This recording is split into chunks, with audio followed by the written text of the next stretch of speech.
खासदार नरेश म्हस्के यांची पत्रकार परिषद। संजय राऊत सिल्वर ओकला मस्का लावत होते, आता राहुल गांधी आणि सोनिया गांधी यांना मस्का लावतात। गर्दी जमवू शकेल असा एकही नेता त्यांच्याकडे नाही। मुंबई महापालिका मलिदा देणारी आहे, ती जिंकायची आहे म्हणून राज ठाकरेंना मस्का लावताय। उद्धव ठाकरे आधुनिक दुर्योधन। उद्धव ठाकरे दुर्योधनाप्रमाणे वागलेत, किती मस्का लावणार? शरद पवार यांच्यावर शंका उपस्थित केली आहे। आज शरद पवार यांना राऊत भेसळ म्हणाले, सुप्रिया सुळे यांना आव्हान आहे, शरद पवार यांना भेसळ म्हणाले, यावर आपली प्रतिक्रिया येणं महत्त्वाचं आहे अशी विनंती आहे। संजय राऊत वारंवार राज ठाकरे यांच्या घराला रेस्टॉरंट म्हणतायत, यावरून संजय राऊत हे उद्धव ठाकरेंच्या परवानगीशिवाय म्हणतायत का? उद्धव ठाकरेंनी सांगितलं की त्या घराला कॅफे म्हण। ही जर भावना राज ठाकरेंच्या घराबाबत असेल तर राज ठाकरे जाणार का? गर्दी जमवण्यासाठी राज ठाकरेंची गरज त्यांना भासते। वक्फ सुधारणा विधेयकाला विरोध करतात, कसल्या हिंदुत्वाच्या वार्ता करतात? तुमच्या गुजराती माणसांना विरोध आहे का? आदित्य ठाकरेंसोबत कोण असतं? कोणते अभिनेते असतात? मराठी अभिनेते सोबत का दिसत नाही? धूर त्यांच्याकडून निघतोय। सर, संजय राऊत यांनी पुन्हा एकदा टीका केलेली आहे आपल्यावरती। राज ठाकरे उद्धव ठाकरे एकत्र येण्यावरून आपण जी प्रतिक्रिया दिली होती त्याच्यावरून ते असं म्हणतात की तुम्ही मस्का लावत त्यांना भाजपवाल्यांना। संजय राऊत आतापर्यंत सिल्वर ओकला मस्का लावत होते। मस्का लावून लावून लावून खुर्ची उचलून उचलून कंटाळले। आता राहुल गांधी आणि सोनिया गांधी यांना मस्का लावत आहेत, तिथेही जोरजोरात मस्का लावत आहेत।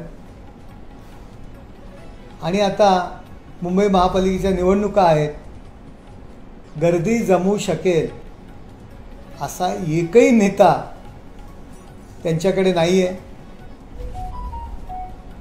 मुंबईमध्ये काँग्रेस राष्ट्रवादीला काही थारा नाही आणि मुंबई महापालिका हे मलिदा देण्याचं स्थान आहे, ती महापालिका इनकमिंग आहे, मग ती जिंकायची। मग आता राज ठाकरे यांना मस्का लावण्याचा प्रयत्न करतात, त्यांच्यावर अतिशय वाईट अवस्था झालेली आहे। उद्धव ठाकरे आधुनिक दुर्योधन आहे। दुर्योधन त्या काळी महाभारतात म्हटले होते की एका सुईच्या टोकावर मावेल एवढीही जागा मी माझ्या भावंडांना देणार नाही। तशाच पद्धतीने उद्धव ठाकरे आपल्या भावंडांशी वागलेले आहेत।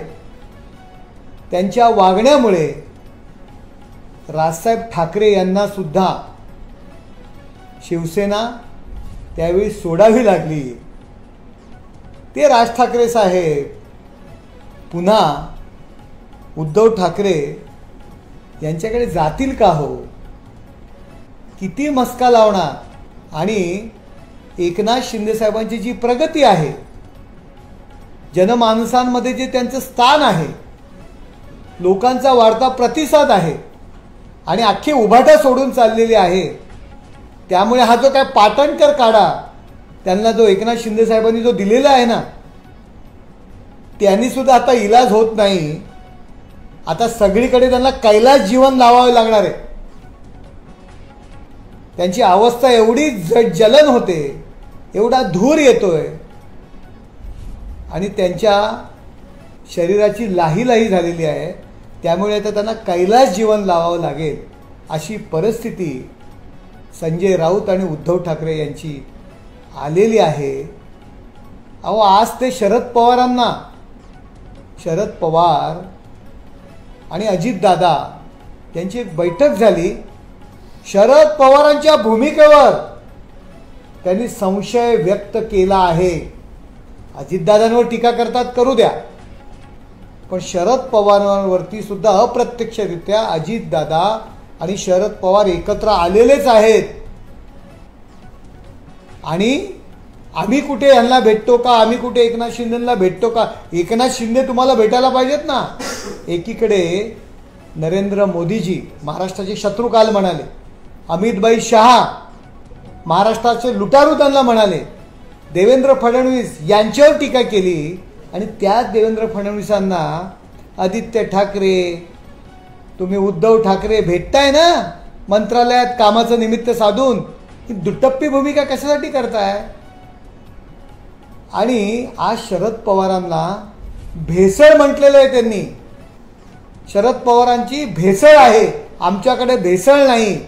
माझं सुप्रिया सुळे आणि शरद पवार यांचे जे काही पक्षाचे नेते आहेत त्यांना माझं आव्हान आहे, संजय राऊत यांनी तुम्हाला भेसळची उपमा दिलेली आहे, यावर तुमचं मत काय? तुम्ही भेसळ आहात का ओरिजिनल आहात? सुप्रियाताई, आपण याच्यावरती प्रतिक्रिया देणं गरजेचं आहे. संजय राऊत काय आहे तुम्हाला कळलं असेल. संजय राऊतांनी जे वापरलेला शब्द आहे तो योग्य आहे की अयोग्य आहे, या संदर्भात सुप्रियाताई यांनी खुलासा करावा अशी मी त्यांना विनंती करीत आहे. जर मनसेचे नेते देखील या संदर्भात विरोध करत आहे राज ठाकरे उद्धव ठाकरे यांच्यावरती, त्यांचं कारण म्हणजे 2014 असेल 2017 साली देखील त्यांनी युतीचा प्रस्ताव पाठवला होता, मात्र उद्धव ठाकरे मातोश्रीच्या खालीच आले नाही, बाळानंदपूर असतील अशा लोकांनी अनेक किस्से सांगितले. मात्र तुम्ही जेव्हा खड्यासारखं बाहेर केल्यानंतर आता कुठंतरी शिवसेना ठाकरे गटामध्ये आता देखील याचा फायदा गेला तर पाहिजे तसा विरोध होताना सर. संजय राऊत वारंवार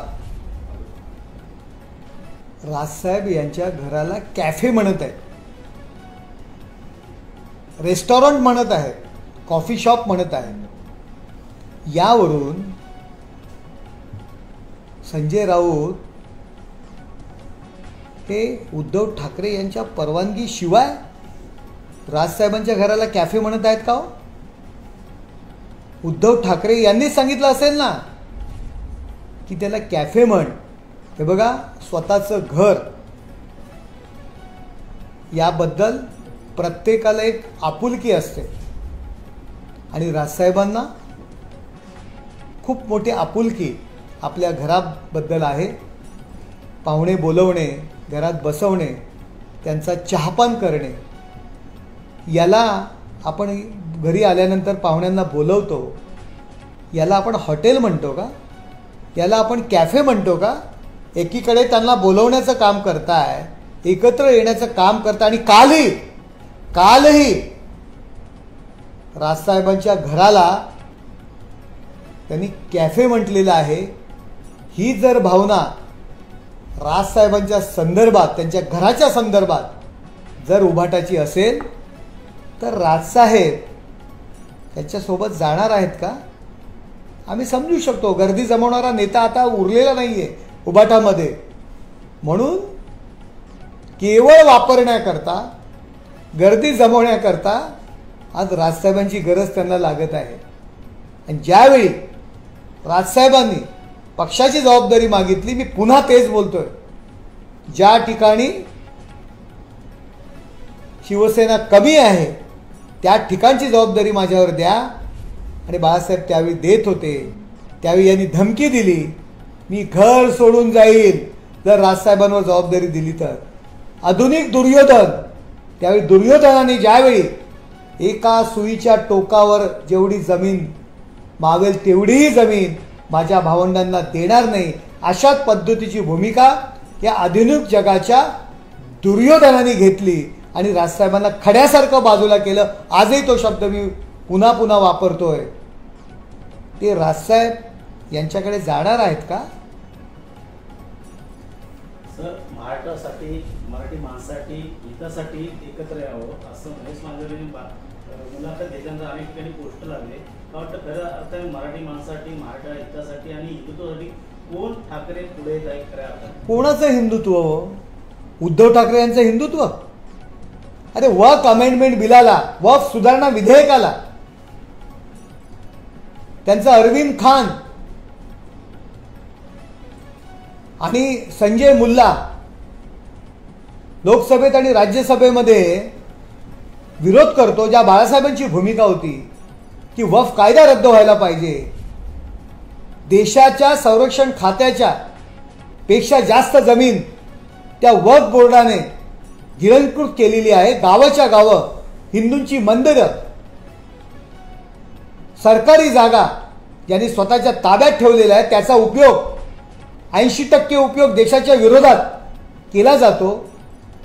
त्याच्यामध्ये जर बदल घडवून आणण्याचा आपण प्रयत्न करतोय तर केवळ मतांकरता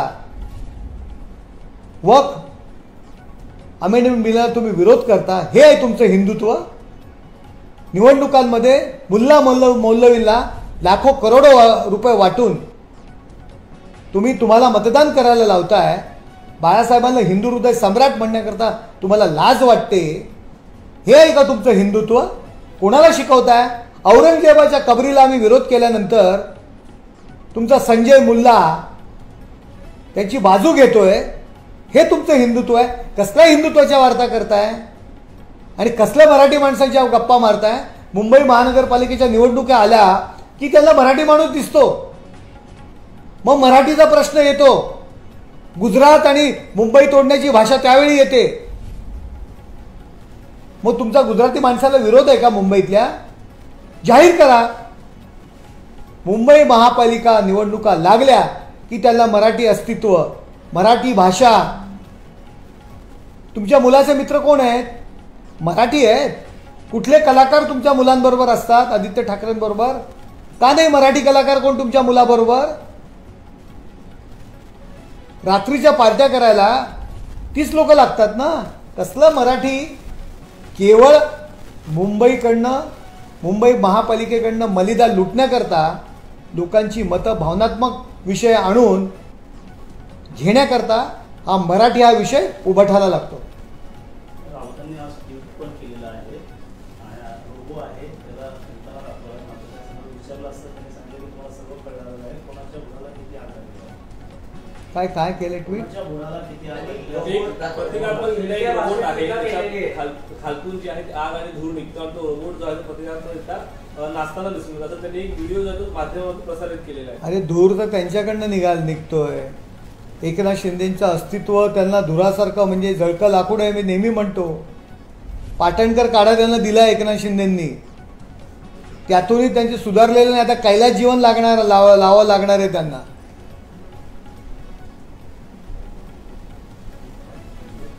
सर, बीडमध्ये प्रश्न होता. छेडछाड आणि ब्लॅकमेलिंगला कंटाळून बीडच्या या तरुणाने आत्महत्या केल्याची धक्कादायक घटना घडली आहे. या घडलेला 1 महिना पूर्ण झाला असून तिचे कुटुंब अजूनही न्यायाच्या प्रतीक्षेत आहेत. तर त्या कुटुंबियांनी जे आहे ते उपमुख्यमंत्री एकनाथ शिंदे यांना पत्र लिहिलेलं आहे. आणखी बहीण म्हणून पत्र लिहिलं. नक्कीच त्या कुटुंबावरती जो अन्याय झाला असेल तो दूर करण्याचा आम्ही प्रयत्न करू. ज्या विश्वासाने एकनाथ शिंदे साहेबांवरती त्यांनी पत्र लिहून विश्वास दाखवलेला, याचाच अर्थ दीनदलित पीडित लोकांना एकमेव आधार हा एकनाथ शिंदे आहे. संजय राऊत, जरा ते प्रकरण बघा. त्या महिलेला विरोधी पक्ष म्हणून तुम्हाला पत्र लिहावंसं वाटलं नाही, उद्धव ठाकरेंना पत्र लिहावंसं वाटलं नाही, त्यांना एकनाथ शिंदे साहेबांना पत्र लिहावंसं वाटलं. याच्यावरनं एकनाथ शिंदे यांची विश्वासार्हता जी काय आहे ही तुम्हाला कळली पाहिजे.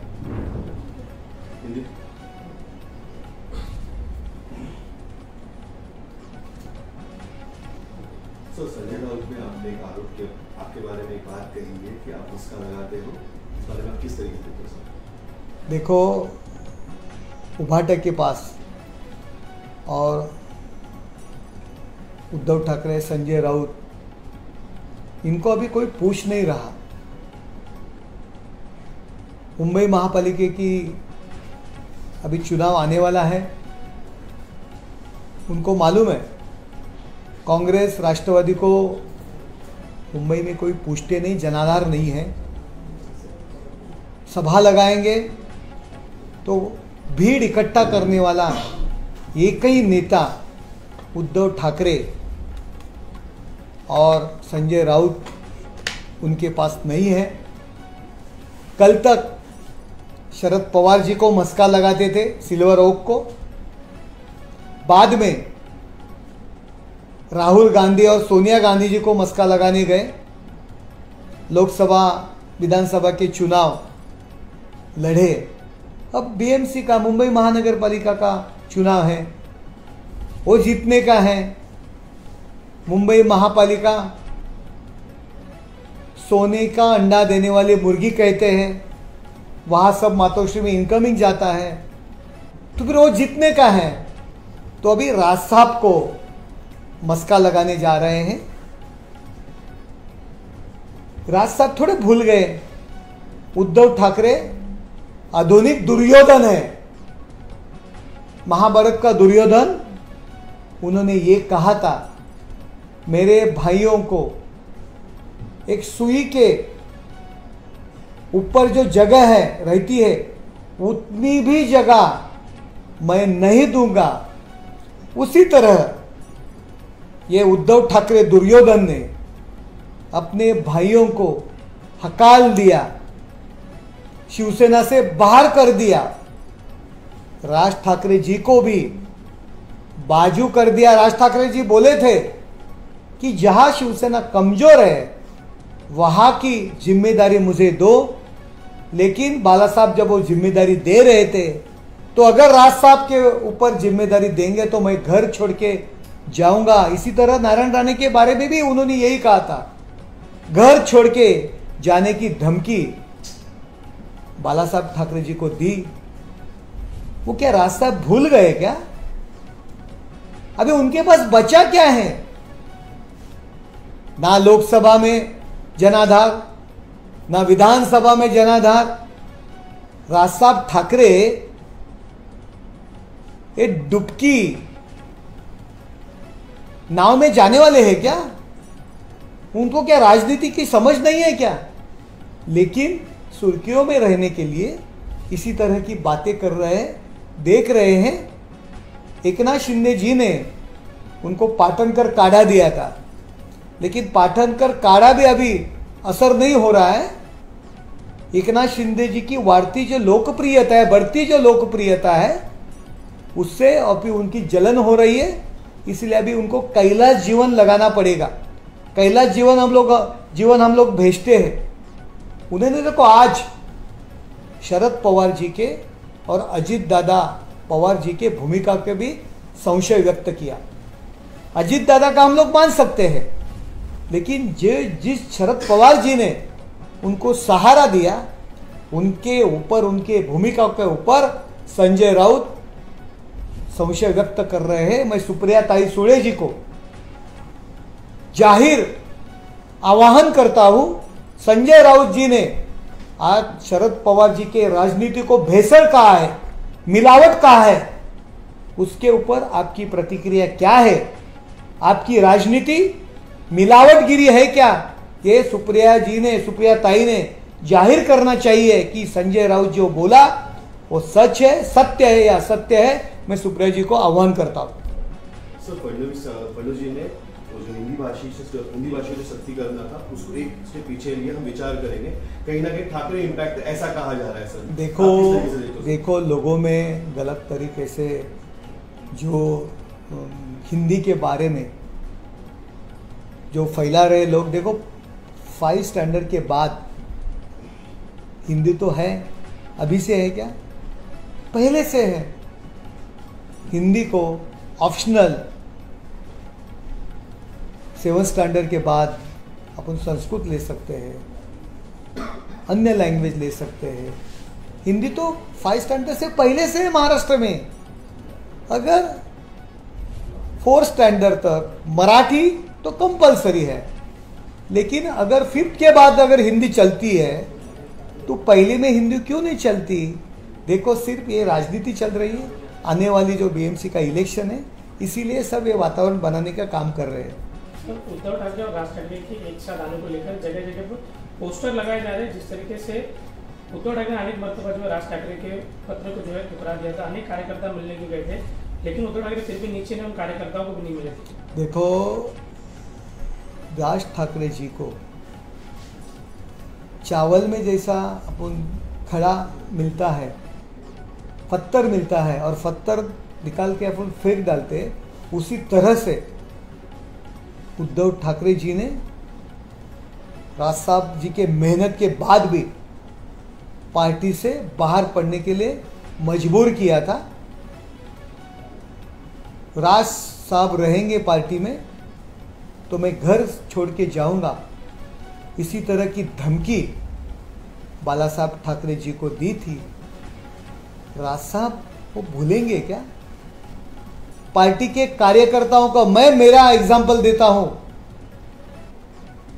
शिवसेना में काम करते समय मैं शिवसेना का शहर प्रमुख था। राज साहब ठाकरे जी से मेरे अच्छे संबंध थे। इसीलिए मेरे को पद से निकाला था, मुझे बोला था राज साहब ठाकरे जी के साथ संबंध नहीं रखने का। अगर तू संबंध रखेगा तो तेरे को पद से निकालेंगे।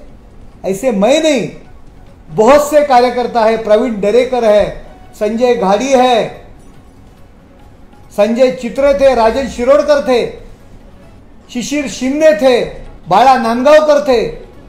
ये सभी कार्यकर्ता उनके साथ जो बर्ताव किया था, तभी जब हम लोग शिवसेना में थे हम थोड़े भूल गए, राज साहब थोड़े भूलने वाले हैं।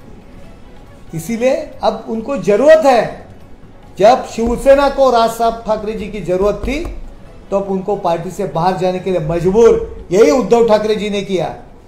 और अभी खुद खत्म होने के बाद डुबकी नैया है, उसमें राज साहब जाके बैठने के लिए, राज साहब पॉलिटिक्स में इतने कच्चे नहीं हैं।